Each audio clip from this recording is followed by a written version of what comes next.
heartfelt and so feeling in nature. He's deeply devoted to healing in his school, Four Winds Society. He trains doctors, nurses, teachers, individuals in the arts of shamanic healing. And it's such a pleasure to have him here because he's had a lot of experience with the ORBS, which he's recognized and seen in his work in the Andes with the indigenous peoples. His books, and following this at the bookstore, he'll have a signing on some of his many books. It's a great privilege to welcome him here today. Alberto Villoldo.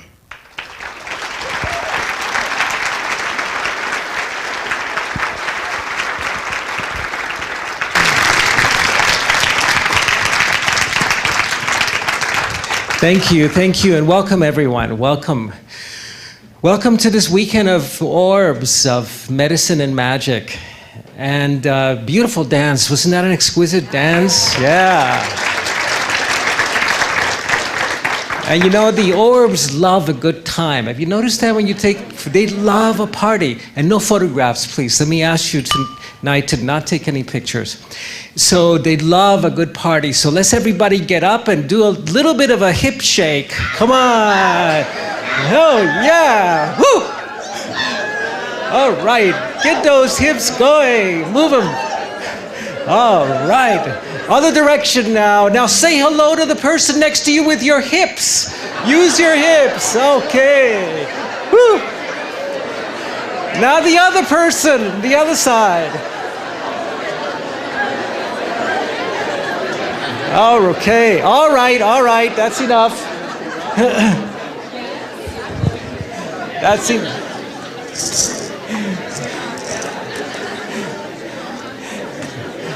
Beautiful. So I'm going to ask you to join me. I'm going to ask you to join me in a prayer as we open sacred space, as we call on the four corners of the world to open sacred space. And I believe south is this way, isn't it? One time we were in Machu Picchu, and an old medicine woman gets up and she turns to the west and she goes to the winds of the south. And she turns to the north and she goes to the winds of the west. And I'm about to get up to correct her. And this old medicine man pulls me down and he says, for the next week, that's south.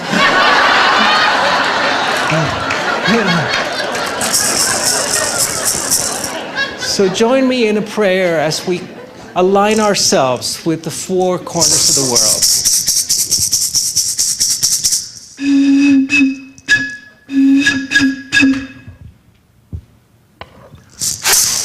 To the winds of the south.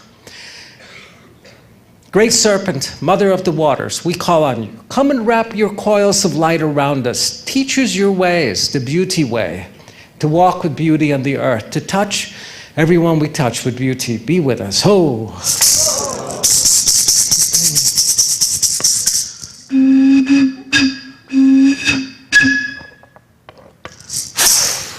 To the winds of the west, mother, sister, jaguar, we call on you, mother.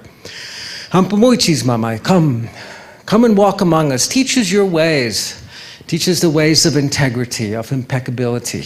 Teach us the ways beyond death. Ho!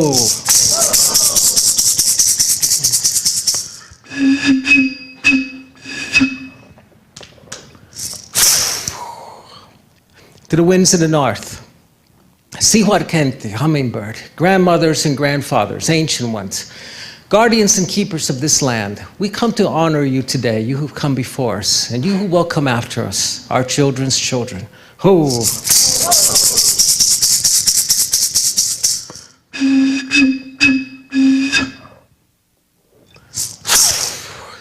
To the winds of the east, the place of the rising sun, eagle, condor, come to us, mother. Teach us your ways of the nest and the ways of the clouds of flight. Keep us sweetly under your wing. Ho! Santa Tierra Pachamama, Pachamamita, thank you, Mother, for your breath, your waters, and to all our relations, the stone people, the plant people, the creepy crawlies, the winged, the furred, the finned, all our relations. Ho!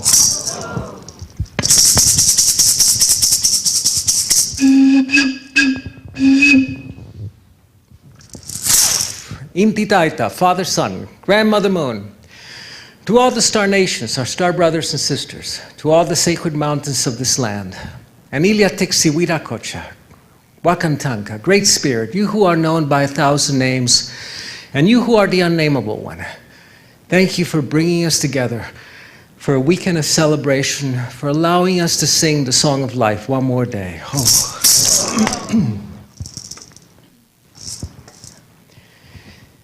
So over the next few days, we're going to be asking ourselves a lot about orbs. What are they?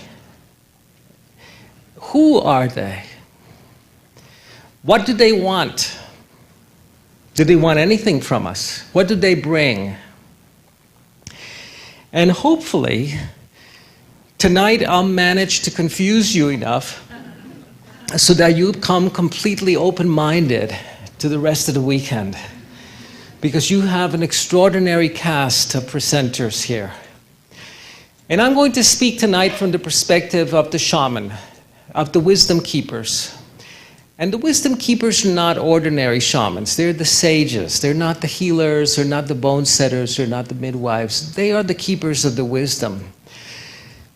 And I've had the good fortune of training with the wisdom keepers of the Americas for the last 25 years.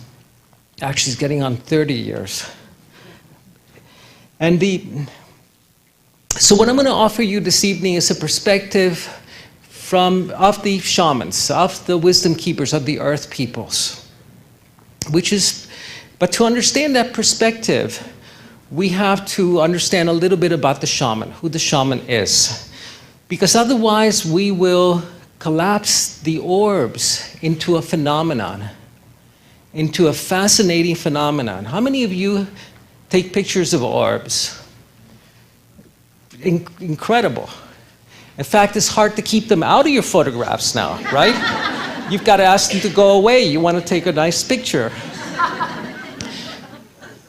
But we have to be sure that we don't fall into the trap of considering it simply a phenomenon, but rather establish an interactive, a relationship, a subjective experience, a participatory experience, not an objective experience of them, because that will objectify them and turn them into an object of our curiosity, of our admiration, but we'll be missing a tremendous amount of juice and possibility.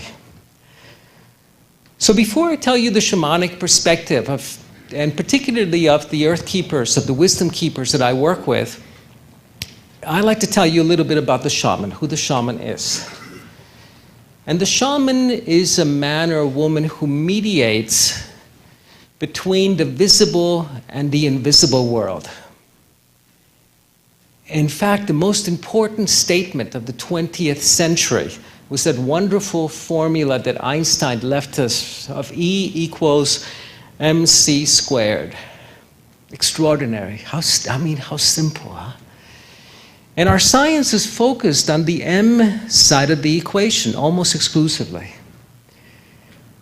Whereas the phenomenon, the world of the shaman, exists almost exclusively in the E side, in the energetic side of the equation. And what the shaman does is to be the mediator. She dances on top of the equal sign, helps to birth that which is in need of being born, helps to return back to the world of spirit that which is dying.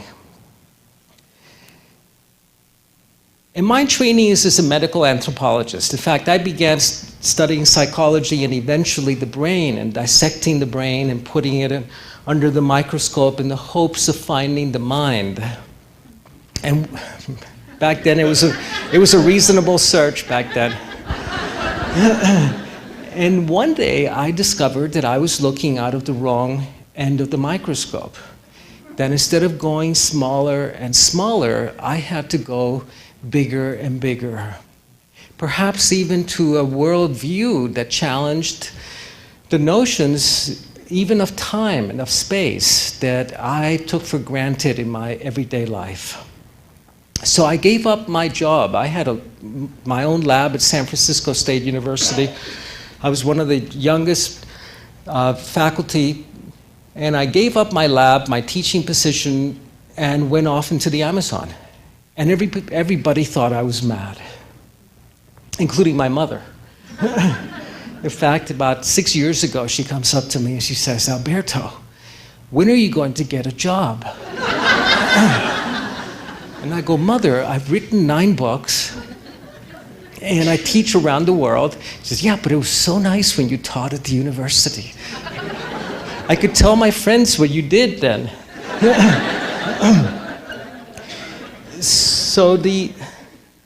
So I went and began studying the shamans and discovered that it was an entirely different tradition than the one that I had been exposed to in the Western world. Even though my grandmother was a healer, we considered that old people stuff.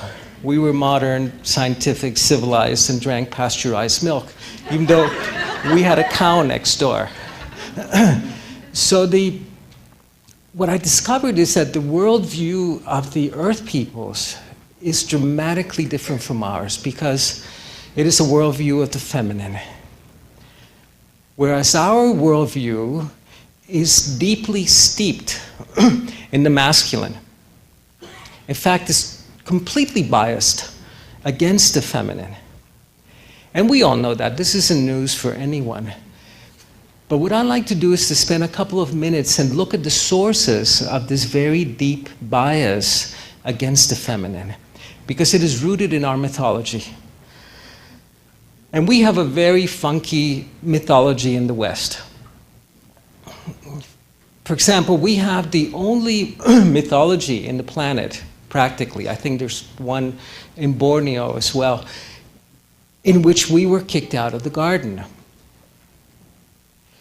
Nobody else on the planet was cast out of the Garden of Eden. The Aborigines weren't, the Sub-Saharan Africans weren't, the Native Americans weren't. We were the only people to be kicked out of the garden. Everybody else was given the garden to be the stewards and the caretakers of the garden. And as we're being kicked out of the garden, there's a voice that said, "For cursed is the earth because of you, and you. And you too." "Woman, cursed is the earth because of you, woman. And to the man the voice says, and with the sweat of your back you will take your fruit from the earth, and it shall grow thorns and thistles for you." Remember that? That's in page 2. I'm not making this up. You can check this out next time you stay at a motel. The voice didn't say, "And the earth shall grow strawberries and mangoes and papayas for you." It said, "It shall grow thorns and thistles." So right in page 2 of our mythology, we managed to really piss off the feminine. Because the earth is cursed because of woman. And then our mother, the earth, will not feed us and support us. She'll grow thorns and thistles for us. Right at the beginning of our mythology, we disconnect from the earth and from the feminine. And later on, in fact, this goes on, because in the year 1564, there was a council in Rome, the Council of Trent, Google it when you get back home, to find out whether animals, Indians, and women had souls. The first day it was decided that animals and Indians, or people of color, did not have souls. And it took 23 days of deliberation to decide that women indeed had souls, smaller than men's, but indeed had souls. So the bias towards the masculine in our culture has been extraordinary. In fact, when the conquistador arrived in the Americas, they brought with them the Bible. And they said to the Inca, "For this is the word of God." You've heard that expression before, right? And the Inca took the Bible and put it to his ear. I mean, somebody says, "This is the word of Elvis." you want to listen to it, right? And after a few moments, threw it down, and he said, "What kind of God is this that does not speak? What kind of mute God is this that has not spoken in 1,500 years back then?" Because when you are cast out of the garden, you no longer speak to the rivers and to the trees and to God, like we did when we still walked in the garden. So our Western traditions are extraordinarily patriarchal, even so that we have practically the only mythology in which the masculine gives birth to the feminine. Remember that story with Adam and the rib? No other mythology in the planet does the masculine give birth to anything, except in ours. So another one of the myths that we inherit is that myth of living in a predatory universe, in a universe in which there is a Darth Vader. And the Earth peoples do not live in a predatory universe. In fact, evil does not exist in the indigenous mythologies as an independent principle. It exists only in the hearts of men and women, but not as an independent principle that we have to guard ourselves against. Now, of course, these mythologies spill into medicine. Medicine also tells us that we live in a predatory universe, and that you have to be careful because the minute that you cut yourself, you have invisible microorganisms that are feeding and having sex inside you. You didn't learn it that way in biology. But that's what they're telling you. Now, if you cut yourself, it's a good idea to clean the cut. But the indigenous peoples do not live in a predatory universe. For the shaman, there's no difference between being killed by a microbe and being killed by a jaguar. For us, one of them is an illness, you're killed by a microbe, and the other one is an accident, killed by a jaguar. For the shaman, they're the same. You have to be in proper relationship with life if you don't want to be part of the food chain. Otherwise, both microbes and jaguars are going to be looking at you as lunch.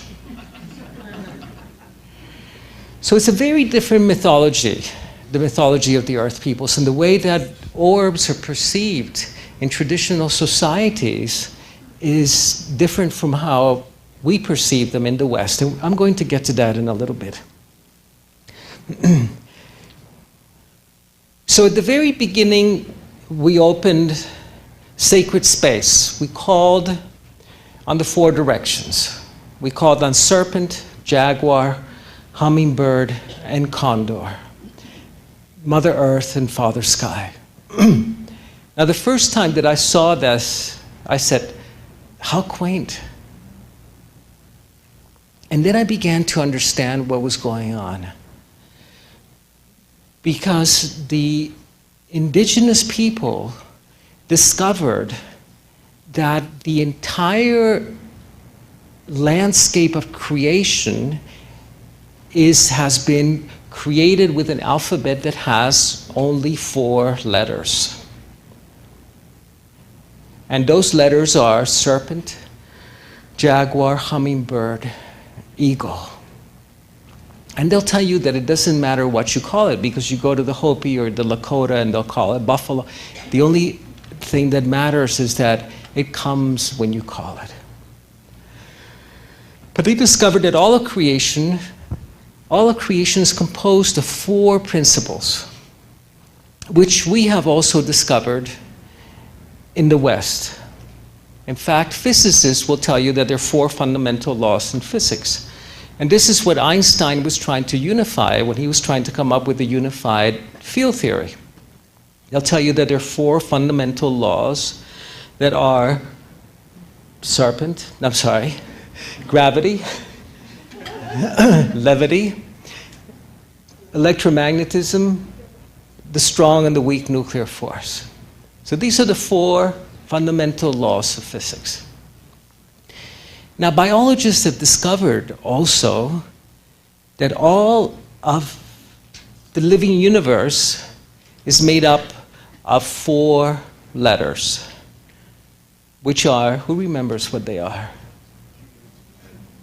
L-O-V-E. No? Try again. That's close. A, T, C, G. Right. These are the 4 components of DNA. These 4 letters make up DNA. And really, if you look at it, there's only one life form in the planet, and it's DNA. And it has an extraordinary sense of humor, because it manifests as redwood trees, as grasses, as horses, as eagles, as humans. Everything is composed of these 4 base pairs. Everything uses the alphabet of DNA. Now, shamans called it serpent, jaguar, hummingbird, eagle. Remember that they come from an animistic tradition. So let me give you another example. We're going to relate this to orbs pretty soon. In physics, one of the fundamental laws of physics is the second law of thermodynamics. Remember the second law of thermodynamics? Don't tell on me, Bill.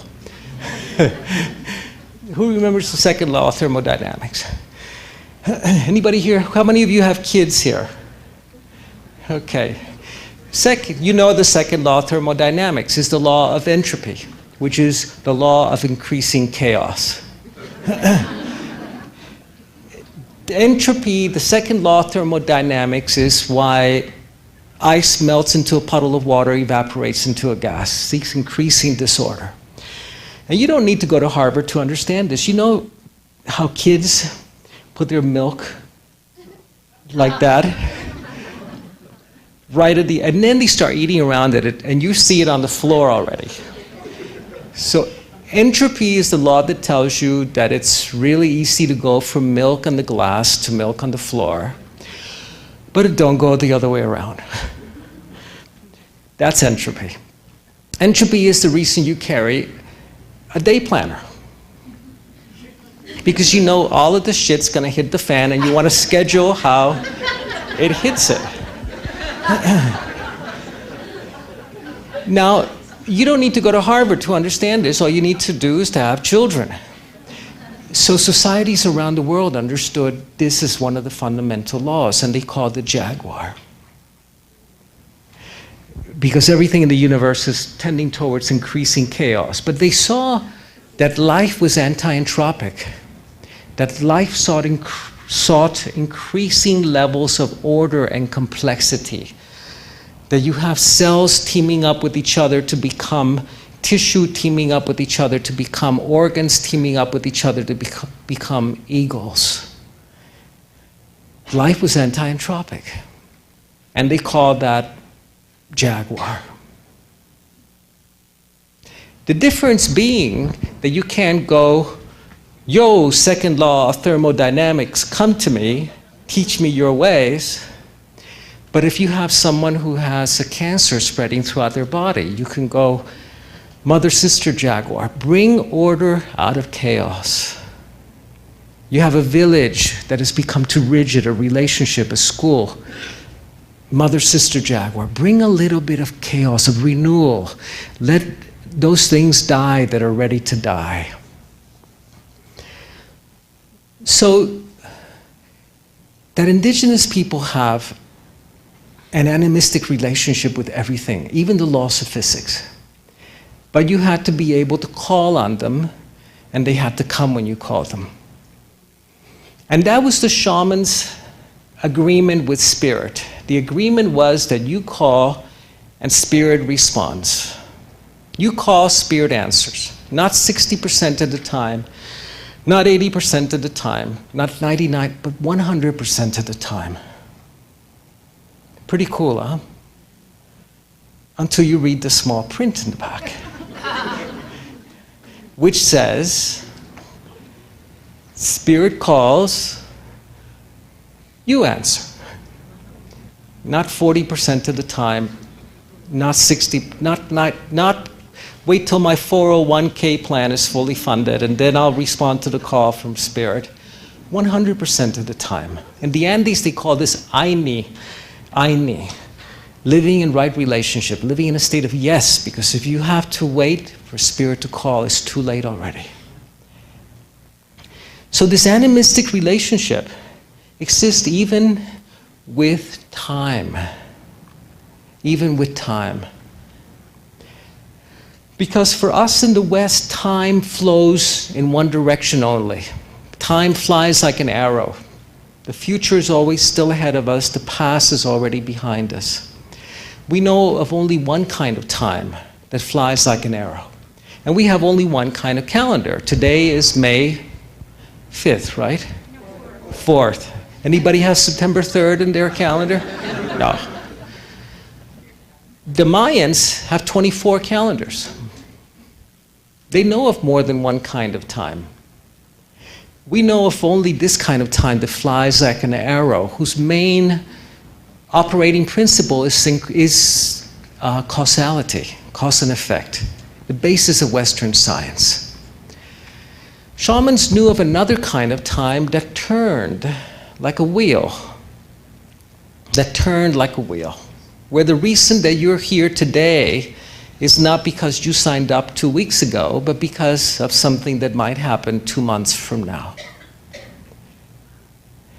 And the main operating principle in this kind of time is synchronicity. So that the shamans understood that you could step outside of ordinary time, that you could step into this sacred time that turns like a wheel, where you can heal events that occurred in the past, where you can nudge destiny, where you're not bound to this linear relationship with time. They understood this kind of time. They could step into timelessness. They could step outside of time itself. And they did that through the practice of deep stillness. And those of you who meditate, you have experienced this in deep meditation. Time stops. Or you think you've been meditating for 5 minutes and an hour's gone by. So this notion of time is very much a Western notion. Very much. You've heard of Indian time, right? Spanish time? Yeah, Hispanic time. Shaman time. There's a story of a group of shamans from Mexico that go to Australia. And they asked the Australians, the Aborigines, they said, do you guys have this notion of mañana? You all know mañana, right? Do you have this notion of mañana, tomorrow, like we do? Which is, why deal with today with what's going to take care of itself by itself tomorrow? That's what mañana is really about. So the elders gather and they begin talking in their conference. And they're speaking late as the sun sets, the moon's risen, and finally one of the elders stands up and says, yeah, we have a similar notion to mañana, but without such a sense of urgency about it.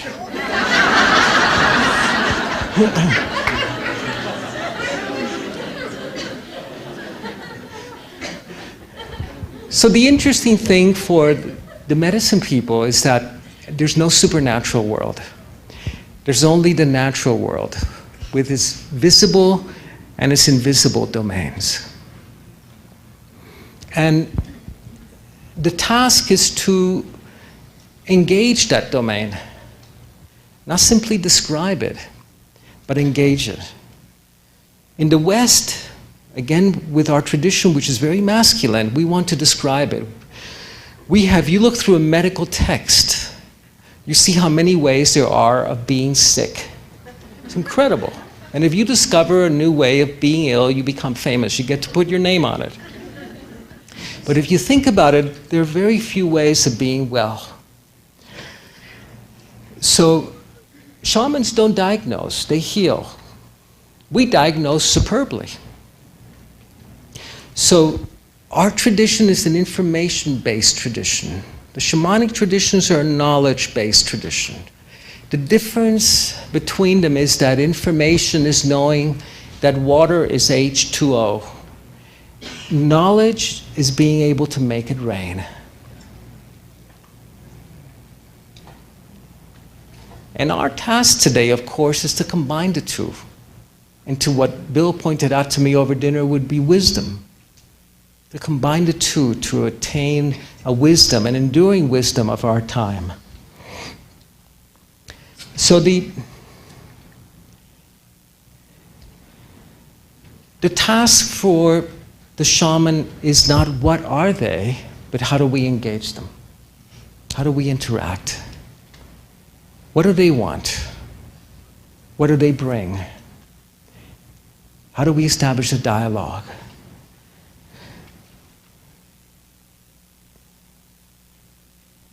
The medicine people throughout the Americas say that the veils between the worlds are thinning, that the veils are thinning, that the invisible world and the visible world are coming closer to each other again, that they're interpenetrating each other, that there are pathways, that there are loops interconnecting them, that they're leaking into each other and permeating each other. So what I would like to propose to you is that we explore a methodology of engaging this invisible world that we seem to be able to photograph, to capture in our digital and in our film cameras, but which we cannot allow to remain in the realm of phenomenon, of the phenomenal, because then it distances us from it. Then we don't have to explore what the significance and the implications of these luminous manifestations are. And as I've sat with the elders and showed them the images of orbs that we've taken, we've talked about how in sacred time, we're not informed only by who we have been, but by who we're becoming. See, the way that evolution happens from the perspective of Western science is that we evolve in between generations. That maybe your children are going to be smarter and handsomer than you are, but that it's too late for you. That we're warm, fussy carriers for our genes that leap off into the next generation. Evolution happens in between generations. The wisdom keepers say yes, but you can also quantum leap within generations. So from the more feminine, indigenous, shamanic perspective, evolution happens within generations. And if our children are lucky, they'll inherit the traits that we've developed within our lifetimes. All of the prophecies of the indigenous Americas are speaking about a new human appearing on the planet, about a quantum leap in humanity. And it's not going to be the indigo babies, it's not going to be the crystal babies. It's us. It's we. It's you. It's me. It's all of us that are quantum leaping within our lifetimes to birth a new human that I like to call Homo luminous. No longer Homo sapiens, but Homo luminous. So that within this other kind of time, of non-ordinary time, we're informed not only by who we have been, by the genes that you inherited, by your karma, by your psychology, by what happened to you when you were 12. See, the problem with this kind of time that flies like an arrow is that it breeds psychologists. Because you are the result of what happened to you when you were 12, when you were 4, or in a former lifetime, so that the past keeps spilling over into the present and claiming the present. But in this other kind of time that turns like a wheel, the future is able to reach back like a giant hand and bring us forward and call to us, summon us, beckon us to who we are becoming. And I'd like for us to entertain that hypothesis. This is what the medicine people believe. They believe that our children's children are reaching back to us and saying, create a world in which we can be born, in which we can be born, in which we can live. Dream a world into being in which we can be born. It's the future crying to us. But not only pleading with us, but also offering us the codes. The codes for the new human, for who we're becoming. So we understand that DNA has the codes for manufacturing the proteins that create the body. And DNA is very sexy today. But the medicine people understand that we have a luminous energy field that surrounds the physical body and that organizes the physical body in the same way that a magnet organizes iron filings on a piece of glass. So if we can download, and that this luminous energy field is an information field. It's an information field. It's the software that drives the hardware to manufacture proteins to create the body. What if we could download version 7.1 of the software and grow new bodies that age differently, that heal differently, that die differently, and quantum leap into that which we're becoming?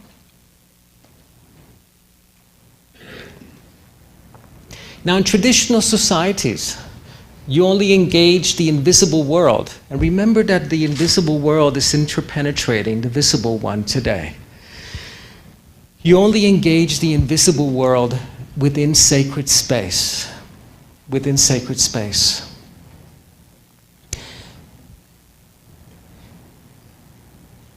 Sacred space is safe space.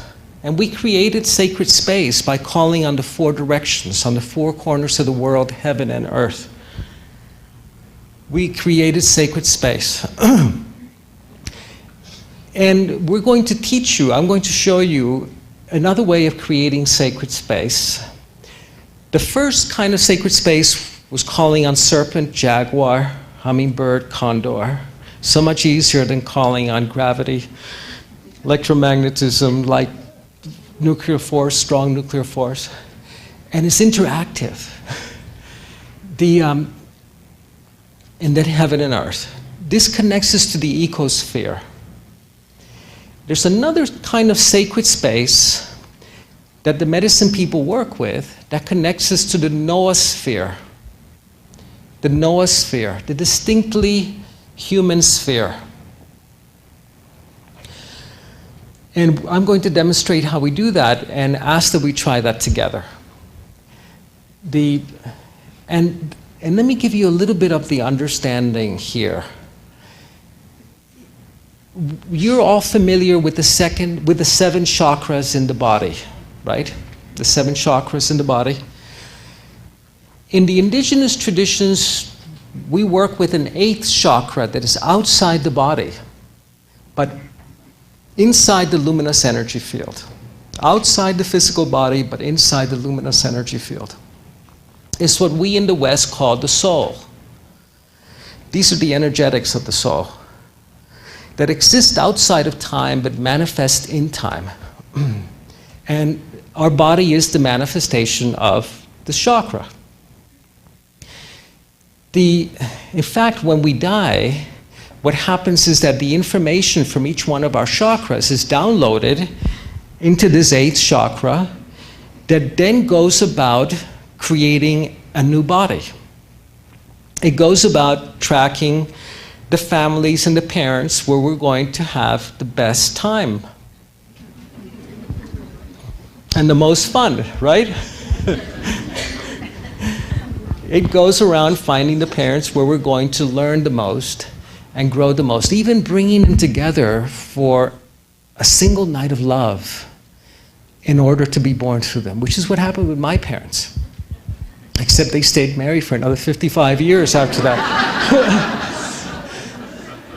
But we'll bring two people together, even for that single night, in order to be born through them. So now this is the lore. This is the lore. This is the lore of jungle peoples, of Andean peoples, of the Americas. Remember that all of the peoples of the Americas migrated across the Bering Straits. Before that came from the Himalayas and Africa, bringing a singular mythology with them that then acquired color and flavor of Maya, of Inca, of Hopi, of...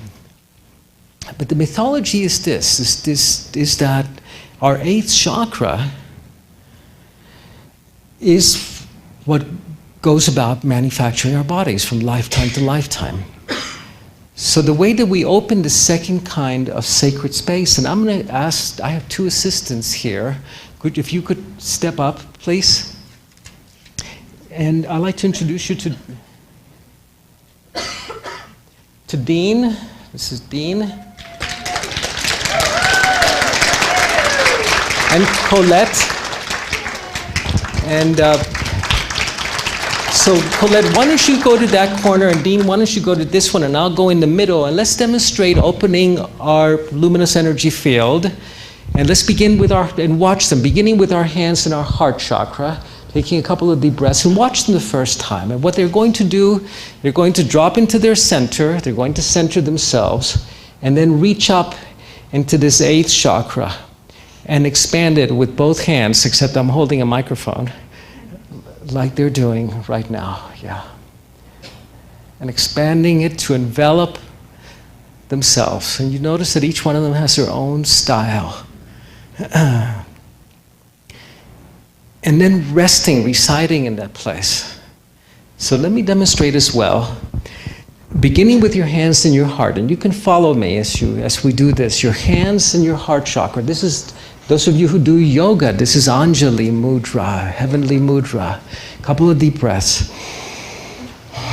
Dropping into that heart space. And then bringing your hands up slowly in an inhalation, all the way up to the very top of your head. And like a peacock, opening its fan, and it's okay to bump into your neighbor. Expand that 8th chakra and envelop yourselves in this 8th chakra. And close your eyes for a moment and sense what it's like to be held in this luminous center that existed before you were born and will exist after you die. And that has created so many bodies over so many lifetimes.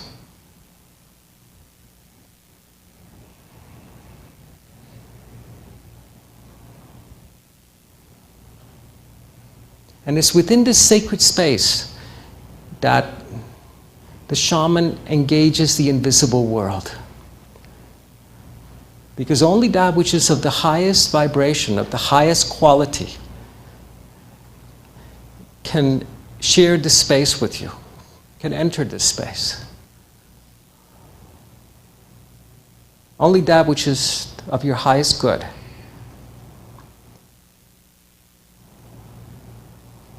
can enter this soul space. And here's where the wisdom keepers engage the invisible world. Where they're able to be informed, to download the codes for the new human, for whom we are becoming as a people, as a species. To engage that which can be known but not told.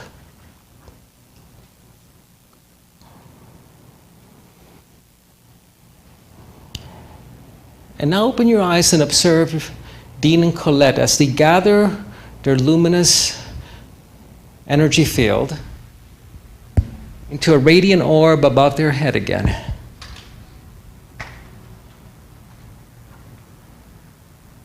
To a radiant sun above their heads, and bring it into their physical body, bringing that information, that energy into their physical body, renewing, healing your body. And let's go ahead and try it together.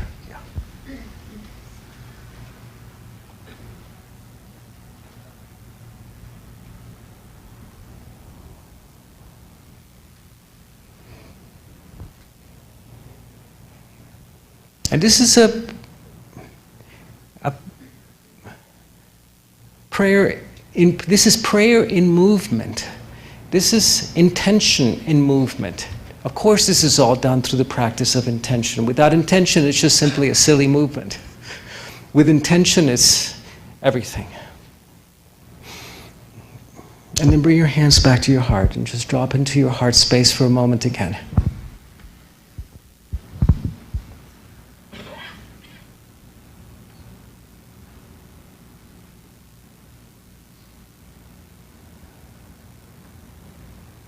Okay. Did you sense this? Did you experience this? Particularly when we're in a group, it's so much easier to experience it. Yeah. Now, if you were looking through the eyes of your 8th chakra, those eyes that have seen the birth and death of galaxies, you know what you would have seen in this room? Orbs. That's all there is. The body is secondary. You know, make a new one. That's what we would perceive, would be these luminous orbs. These radiant beings that we are. So practice this at home. And as you do so, create an intimate space where you can come as you would for the beloved, to meet the beloved, where you can come and engage these luminous beings that are making themselves so accessible to us at this time for our healing, for our growth, for the healing of others. Because the veils between the world are thinning. So Colette, let's do it one more time. Dean, let's do it one more time. Hands to the heart chakra. And you can all come and join us if you like. A couple of deep breaths. Drop into your breath. You find your intention through your breath.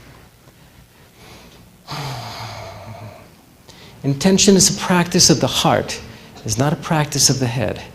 And then as you're ready, begin to bring your hands up into timelessness. And this is a gesture, of course. It's your intention that's doing it. But you're bringing your hands into infinity and expanding that radiant sun above your head to envelop you. Reciting for an instant outside of ordinary time, in that sacred time that turns like a wheel.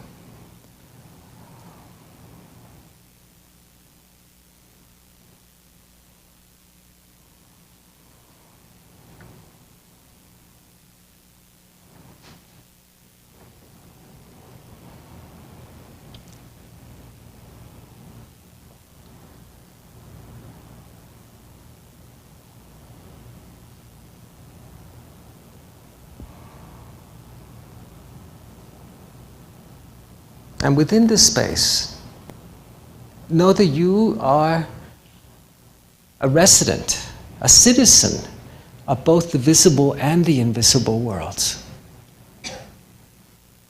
And that you can invite for tea anyone you choose.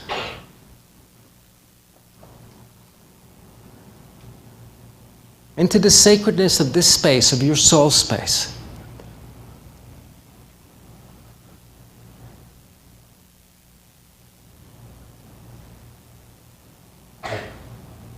You can invite those from the past,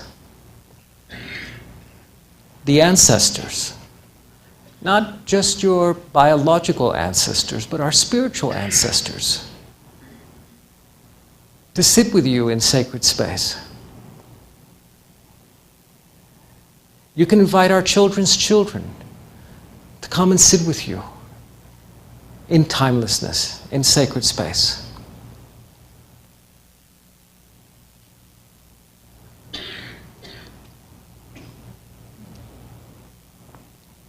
And go ahead and gather your luminous energy field again, like a peacock closing its fan.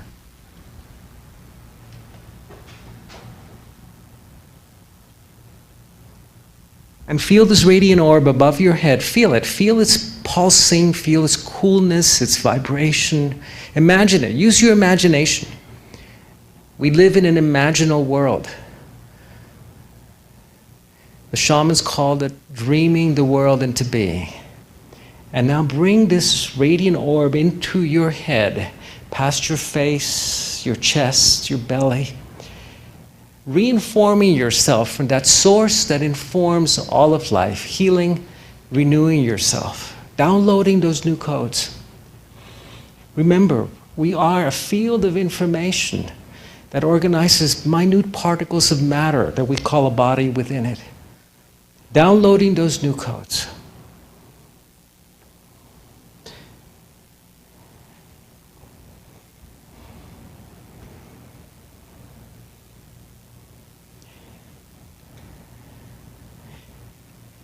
Now I'm going to ask Dean and Colette to repeat this exercise and show you how they can hold an entire room, all of us, within their luminous energy field.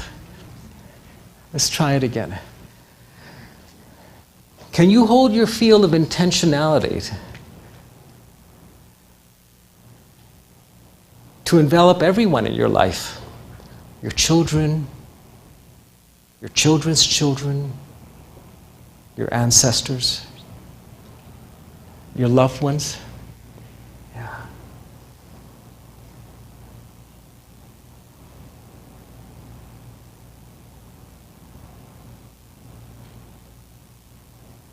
In fact, they're so good at it, they can hold the entire world in their field of intentionality.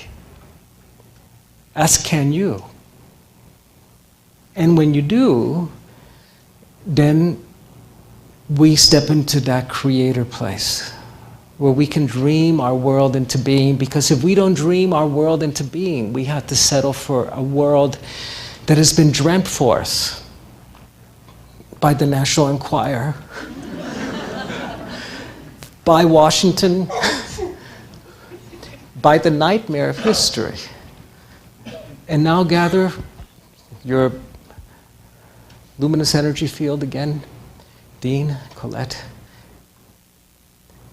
Practice this. Eventually the task of the shaman is to hold all of creation in their field of intentionality. And they acquire stewardship, of course, over all of creation.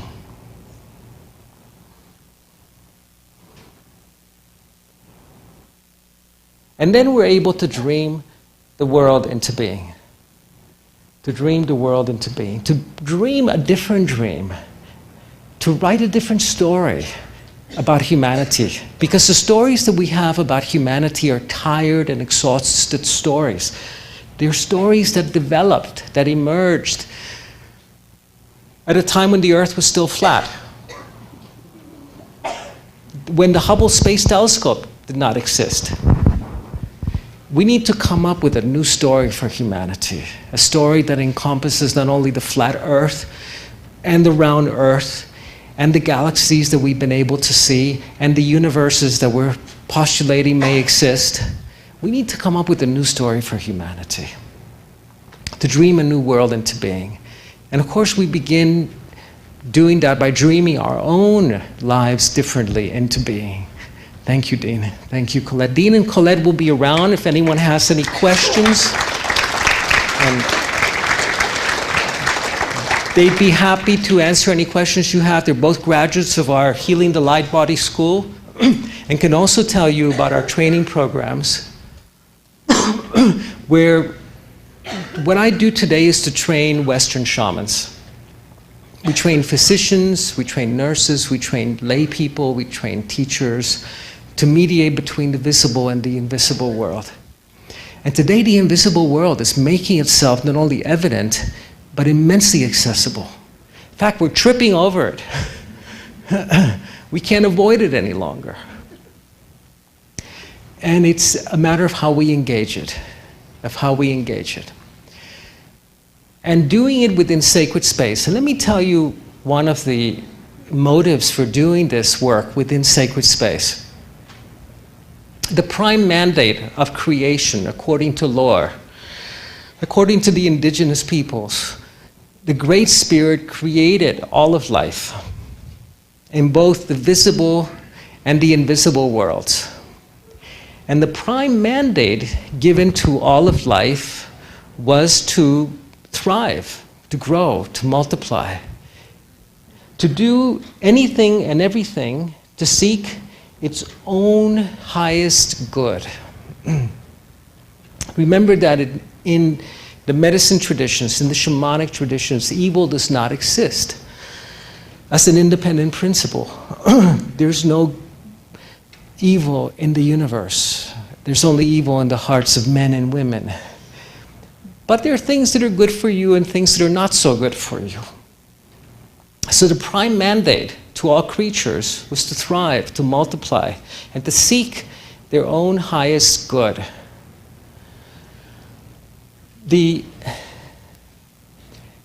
When a fisherman catches a fish, he has the greatest love for that fish. And it's a blessing for the fisherman. It's bad luck for the fish. It's from the shamanic perspective, we have to take the same sense of judgment in our engagements with the invisible world. Not that they're bad things and good things. They're simply things that may not be good for us, that are seeking their own highest good, so that we don't make ourselves available for engagements that, instead of elevating us, are going to be diminishing us.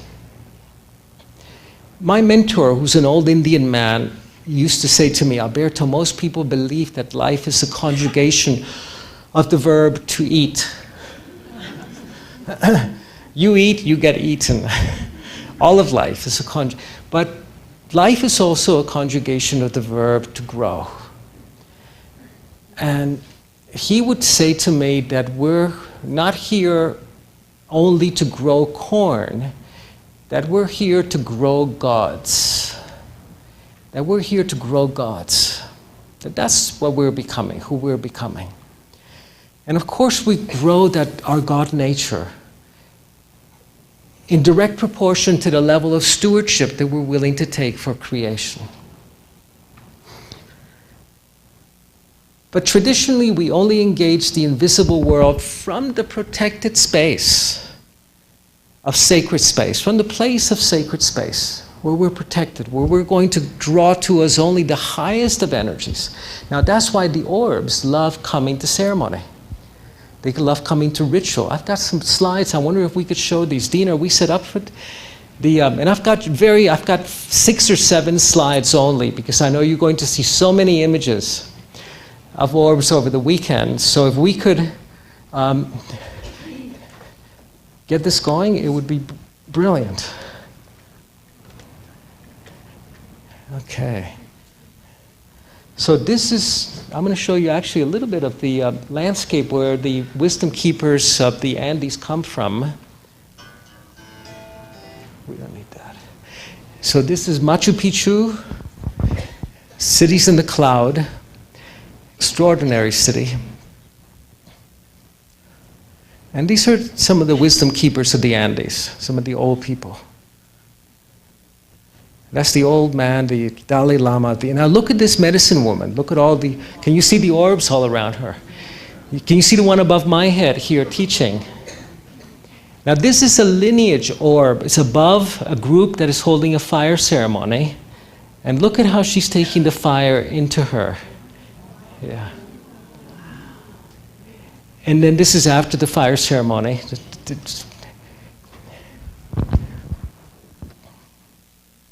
And here, I want to pause this a second. I'm sorry that I'm here in my jogging outfit, but I was meditating, and I call my wife, and I say to her, "Come, get the camera," and because I sensed this orb on me, and started connecting through my third chakra. And if you notice in the next image, the camera's focusing on the orb, not on me. Do you see it? Can you see it clearly there? Yeah. And it's connected to my third chakra. So they love ceremony, they love sacred space. Now this is in the Amazon, and this is an Amazon, a jungle medicine man, right before ceremony. This is in the Mother of God River. And look at all the orbs that are showing up for ceremony as we're opening sacred space. And the next is a slightly enhanced version of the last one. Fire ceremony. Now look at this orb in her third chakra. Do you notice that right at the center of her chest is like a sun? So here's not only a merging of energy, but a downloading, a tremendous exchange of information that's taking place. Remember, all energy contains information.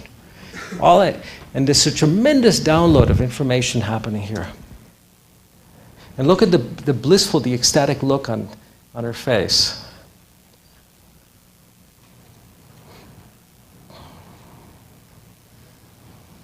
So I'll run them through one more time as we talk.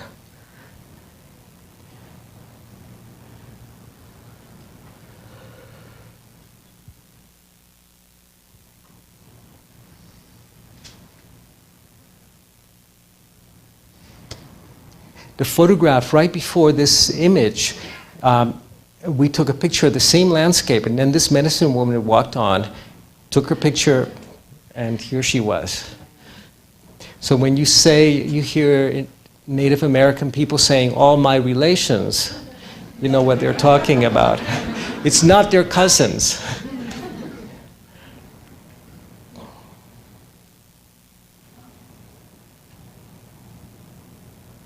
Now this is what they refer to as a lineage orb. So it's an entire village of people, or entire community. It's a group soul, if you would. A lineage orb of an entire lineage of medicine men and women that are working from the invisible world to assist us. Now, there's a fire ceremony going on here, and you can see this tendril coming down to the fire ceremony, and it's feeding. It's actually nourishing itself from the fire, but not from the fire. It's nourishing itself from the prayers. From the prayers and the intentionality that's being offered to the ancestors. When you honor the ancestors, you honor those who've come before, and then they show up to receive our prayers. Now these ancestors, remember, when you're working outside of time, are not only coming from the past, they're coming from the future as well. And I'll keep these running so that those of you in the sides who cannot see them can come up and look at them later. But they love celebration, they love ceremony.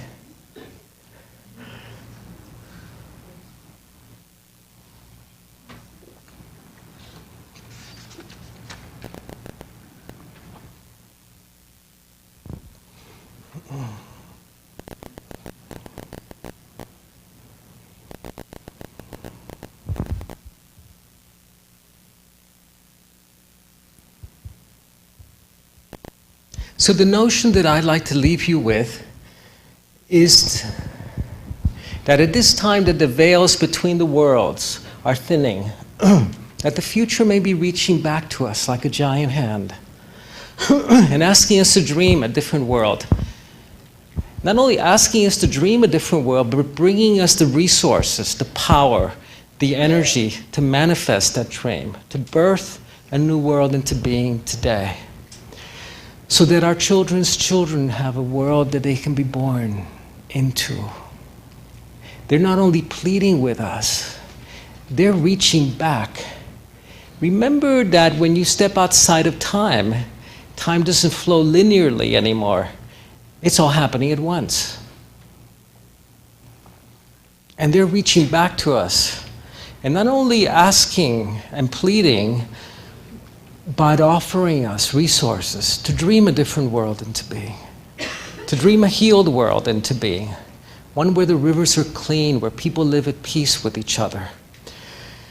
The prophecies of the Americas say, and these are the prophecies of the Hopi, of the Inca, of the Mayan, they say that in the next 6 years, between now and the year 2012, is going to be a time of tremendous renewal in the world, of extraordinary renewal, that a new species is being born right now in our midst, and they are us. They are we. They speak about a time of tremendous upheaval. And they say that we have all known each other before. That before we were born, we were all in a great green, grassy plain, and a very large angel stepped forward and said, you know, it's going to be a very challenging time on earth. It's going to be a time of famine, of pestilence, of war, of upheaval, of earth changes. It's going to be a time of tremendous need. Who wants to go? And you're not here because everybody else took a step back. We did not want to miss out on this time that we're living together. And we wanted to come and help birth it. Help birth what the prophecies speak about as a golden time, as a golden age for humanity. Now, this is not cast in stone. It could go either way. You know, the Supreme Court could get together in a couple of months and declare that Arnold Schwarzenegger is going to be the next president of the United States. And it could all go down to two. It's not set in stone. Our energy, our intentionality, our prayers are essential at this time. Our dreaming the world together into being. Our tracking forward into the future to see who we're becoming. Throwing a great big grappling hook into the future and bringing it back to inform us today. This is what the shaman has always done. The shaman has always tracked forward into the future. If you were a medicine woman and you lived in a coastal village, you had to take the fishermen to lead them the following morning to where the fish were going to be when the fishermen got there. You had to intersect the timeline of the fishermen with the timeline of the fish. If you lived in the plains, you had to lead the hunters to where the buffalo were going to be the following day. You had to track forward along the timeline of the buffalo. If you got there and there were fresh buffalo tracks, no good. You were out of a job. You had to be able to track forward and lead the hunters, lead the fishermen to where the game was going to be. That's what shamans have always done. This is what we are doing today, what we have to do. We're tracking forward to find that possible world, even though not a very probable one, that possible world. And in the act of finding it, we're making it a little bit more probable. You know, my children love to fish, and I hate to fish. I love eating fish, but I don't like fishing. I don't like pulling anything out of the water by its lips. But I take them fishing, and I used to, particularly when they were younger. Now they're 15 and 19, and they're into other things. But we would go off the coast of Santa Barbara in these big fishing boats. There would be day-long fishing trips. And my kids would know that whatever side of the boat I was fishing on, there were not going to be any fish. So they would go to the other side of the boat. Now, by the end of the day, Everybody in that boat knew that wherever I was jinxed. And I'd have this whole 100-foot long deck off for myself. And there'd be 40 other people fishing on the other side, bringing up. And one time my son comes over, and I've cut the hook off my line, and I'm just casting with the weight. I'm having a great time. And he says, Dad, are you mad? And I go, son, I don't want to have to worry about some stray fish coming under the boat to my side. No, I just cut the hook. So our task today is to track for the kind of life that we want to wake up into next week, next year, 5 years from now. To track for the kind of future that we want our families to inherit, for the kind of destiny that we want our planet to have. This is what our task today is. And I believe we're getting extraordinary spiritual assistance to do this. Extraordinary help, extraordinary assistance. The wisdom keepers of old called this dreaming the world into being. And they said there were 3 things that had to be done. The first one they called cleaning up your river. We had to clean our river. We had to heal ourselves. We had to heal ourselves. So we did not continue dreaming the same nightmare over and over, like a friend of mine who sent me an invitation to his wedding. And I called him up as soon as I got it. It was an invitation to his 5th wedding. And I said, do you remember what you asked me to do to you if you ever thought of getting married again? And he said, but Alberto, it's different this time. You've got to meet her. And I met her, and he wanted me to perform the ceremony. And I said to him, I will do your death rites before I marry you. You've got to stop looking for the right partner and start working on becoming the right partner. Didn't like that, stopped talking to me. And 9 months later, he calls me and he says, why did you let me do it? So we had to clean our river so we don't have to continue dreaming the same nightmare over and over again. That's number 1. The second one is the practice of truth, practicing truth. The practice of truth, becoming truth. Bringing truth to every situation, to every encounter that we find ourselves in. Speaking truth, walking truth, becoming truth. The practice of truth. And the third is to be ready to die at any instant. To be prepared. To have no I love yous that have not been said, no I forgive yous that have not been spoken. To be ready at every instant, to be complete. Because we think sometimes that we have 300 years to get our act together. I'm going to start doing yoga next week. Live every instant in completion, with total presence.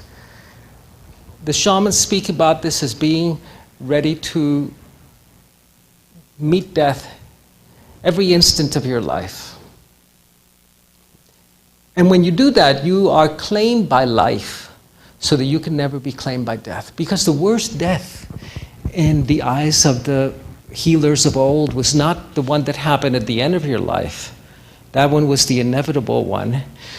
And we all survived that one anyway. The worst death was the one that happened little by little, was that lifelessness that crept into you and killed you slowly. And that's the one that we had to exercise ourselves from, to live in completion with our lives, with no I love yous, no I forgive yous that have been unsaid. To not postpone anything. So this weekend is going to be a weekend of exploration. This is the very first time there's such a conference here.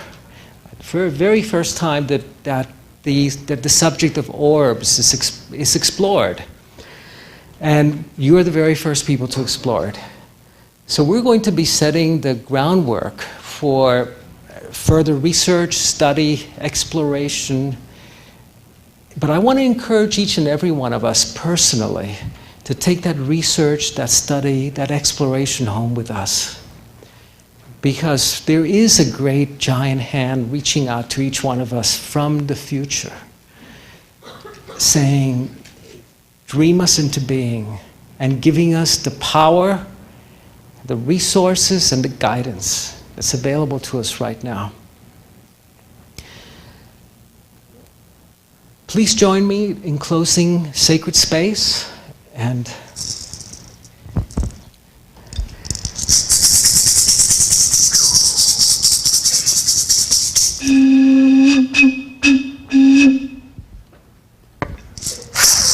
to the winds of the south, great serpent, mother of the waters. Thank you, Mother. Thank you for wrapping your coils of light around us, for teaching us your ways, the beauty way, to walk with beauty on the earth, to touch everyone we touch with beauty. Oh.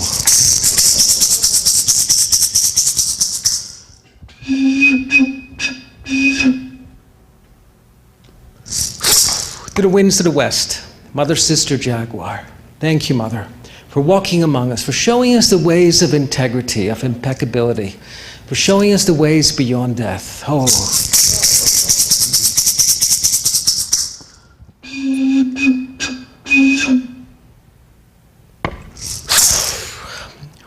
To the winds of the north, grandmothers, grandfathers, ancient ones, we've come to honor you today, you who've come before us and you who will come after us, our children's children.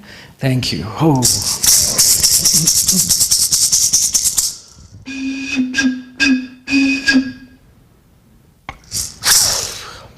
To the winds of the east, the place of the rising sun, eagle, condor, thank you. Thank you, Mother, for holding us under your wing, for teaching us the ways of flight and the ways of sight. Oh. Pachamama, Santa Tierra, Mother Earth, thank you, Mother. Thank you for your blessings, your breath, your waters, and to all our relations. Oh.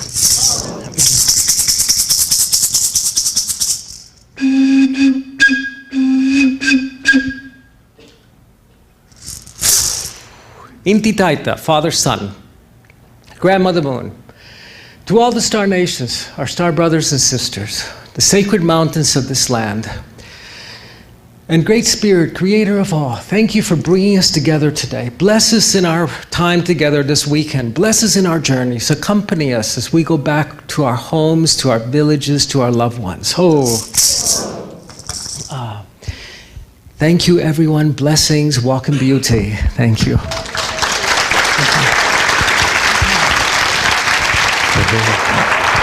Let's thank Alberto Villoldo.